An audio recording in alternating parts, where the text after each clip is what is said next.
Apa makna bahu lembut? Dua penjelasan kata ulama. Yang pertama, tidak melarang orang samping dan belakang untuk maju ke depan. Itu makna bahu lembut.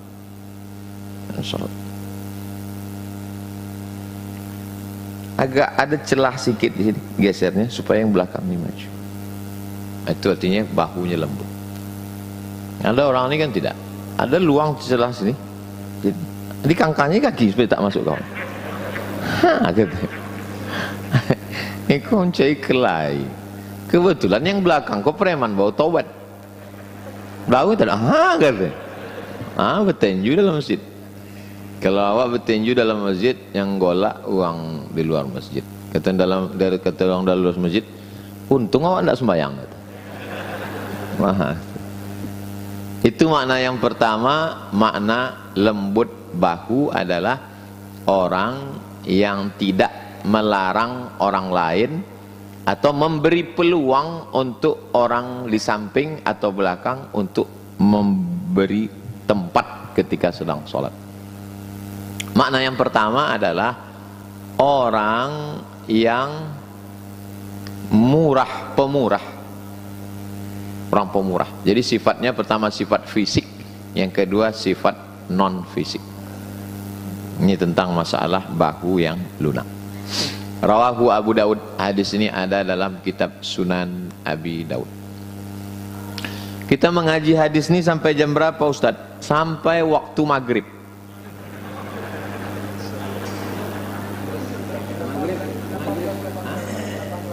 Maghrib jam 18.18. Jadi kita pengajian sampai jam 6:18. Itu maksudnya. 6.18 itu waktu sholat sunat isyraq.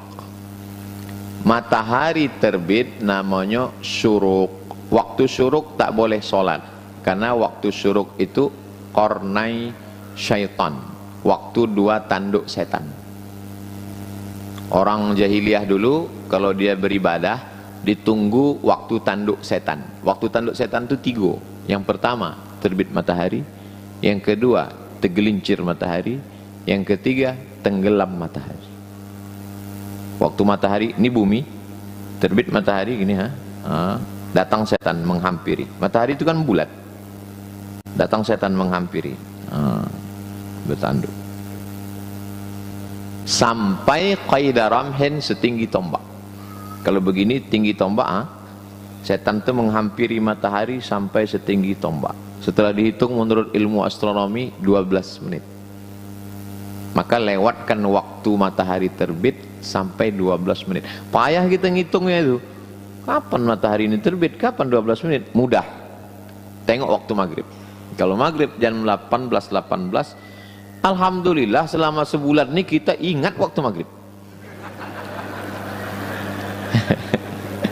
Kalau lain bila maghrib entah. Kalau kini alhamdulillah bila maghrib Pak 8 boleh ke? Yang kedua waktu tergelincir matahari, maka 15 menit sebelum zuhur tak boleh sholat.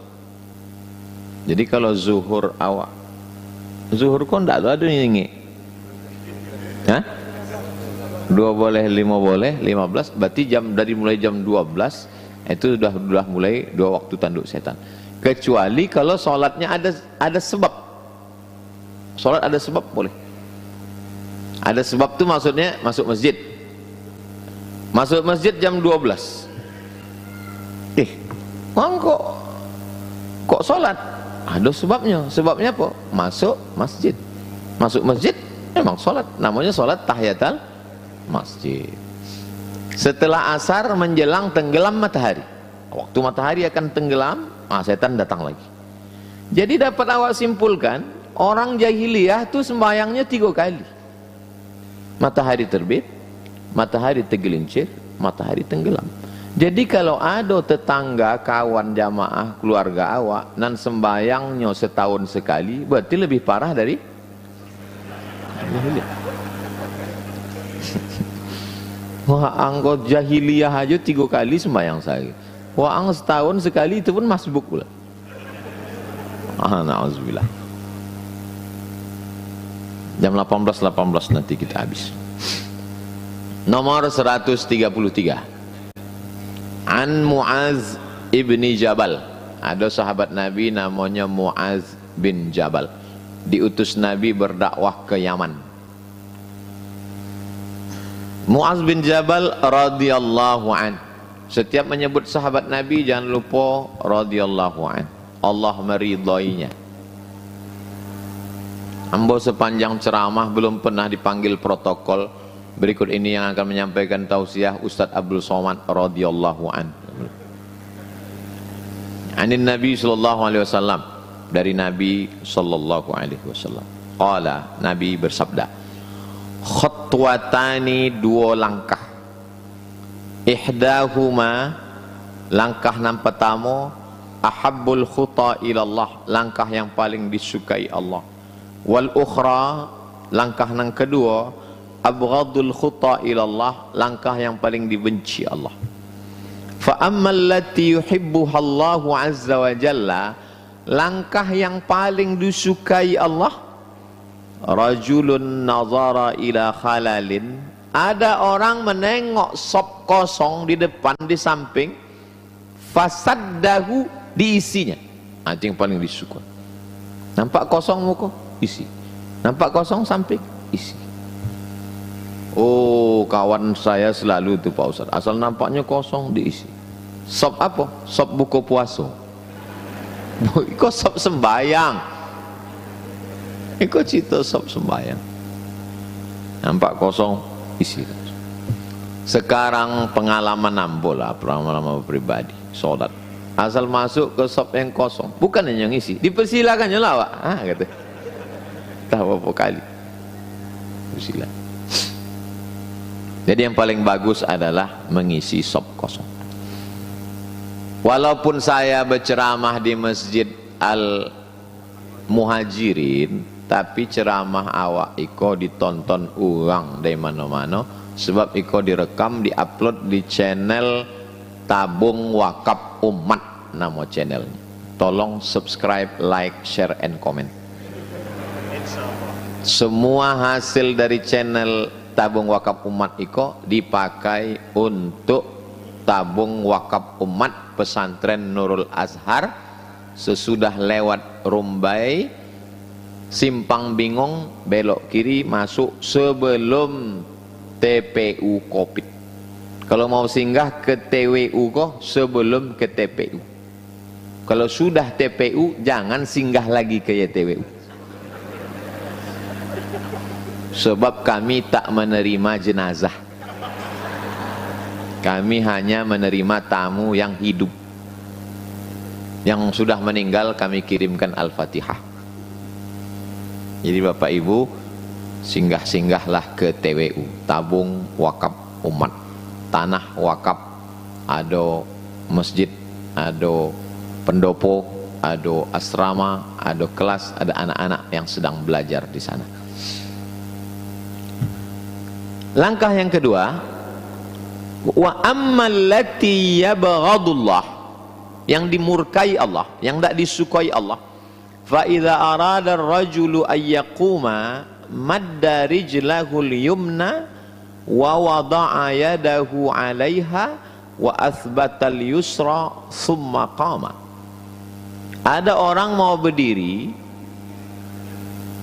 diulurkannya kakinya yang kanan, diletakkannya tangannya di atas kaki kanan, lalu kemudian ditegakkannya kaki kiri, summa qama, lalu dia pun berdiri. Kalau dia tidak sakit, dalam keadaan sehat, maksudnya kalau tegak segera, cepat.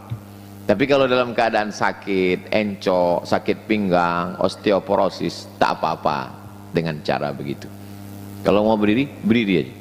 Jangan dengan cara menyulurkan kaki kanan, lalu kemudian meletakkan tangan kanan, lalu kemudian menegakkan kaki kiri. Tapi kalau dalam keadaan darurat, sakit, tidak apa-apa. Tapi dalam keadaan sehat walafiat, segera berdiri. Encok, sakit pinggang, asam urat, nanti ambo sebutkan semua, punya ambo tuh ya, Rawahul Hakim, hadis ini disebutkan oleh Imam Al-Hakim. Nama kitabnya Al-Mustadrak. Wa sahhahahu, kata Imam Hakim, hadis ini hadis sahih. Ala syarti Muslim, menurut syarat Imam Muslim. Syarat hadis sahih menurut Imam Muslim syaratnya 5. Yang pertama, sanadnya bersambung.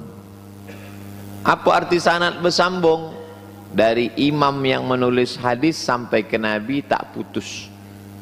Imam Bukhari mendapat hadis dari Imam Abdullah bin Maslamah, dan mendapat hadis dari Malik bin Anas, mendapat hadis dari Abu Zinad, dari Al-A'raj, dari Abu Hurairah, dari Nabi. Kalau putus, hadisnya dhaif.